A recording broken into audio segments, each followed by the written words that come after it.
بسم اللہ الرحمن الرحیم۔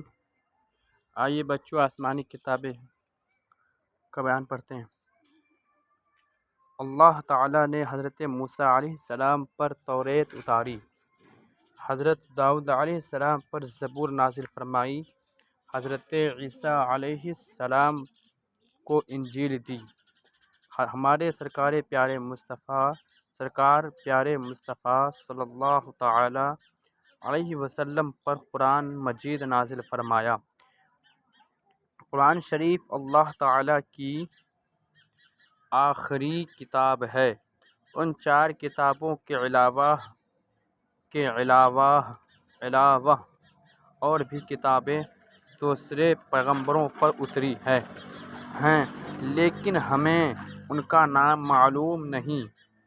قرآن مجید، انجیل، توریت اور زبور، چونکہ یہ سب کتابیں آسمان سے نازل ہوئی ہیں، اس لیے ان کو آسمانی کتابیں کہا جاتا ہے۔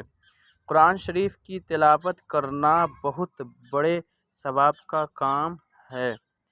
صرف ایک حرف پڑھنے پر 10 نیکیاں لکھی جاتی ہیں، اور جو 10 حروف پڑھ دیں وہ 100 نیکی کا ثواب پائے گا، اور جب اتنا ثواب خالی پڑھنے پر ہے تو جو شخص ان باتوں پر عمل کرے گا اس کے ثواب کا کیا پوچھنا۔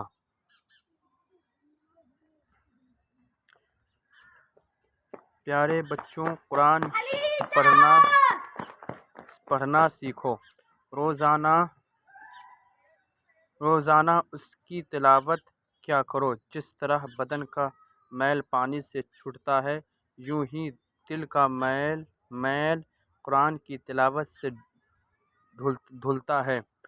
خبردار، قرآن مجید کی عزت میں کبھی فرق نہ آنے پائے، ہمیشہ اس کا ادب کرنا، کیونکہ وہ اللہ تعالیٰ کا کلام ہے۔ پیارے بچوں، نیچے لکھے ہوئے لفظوں کو اپنے کاپیوں میں لکھو اور ان کے معنی یاد کر لو۔ ادب، عزت، تعظیم، نیکی، اچھا کام جو اللہ تعالیٰ کو پسند ہو، زیادہ، ڈھیر، ثواب، اچھے کام کا بدلہ، پڑھنا، تلاوت کرنا، پڑھنا، نازل فرمایا، اتارا۔ سوالات: کس پیغمبر پر توریت نازل ہوئی؟ حضرت موسیٰ علیہ السلام پر۔ آسمانی کتابوں میں آخری کتاب کون ہے؟ جو حضور علیہ السلام پر نازل ہوا اسے قرآن مجید کہتے ہیں، وہی آخری کتاب ہے۔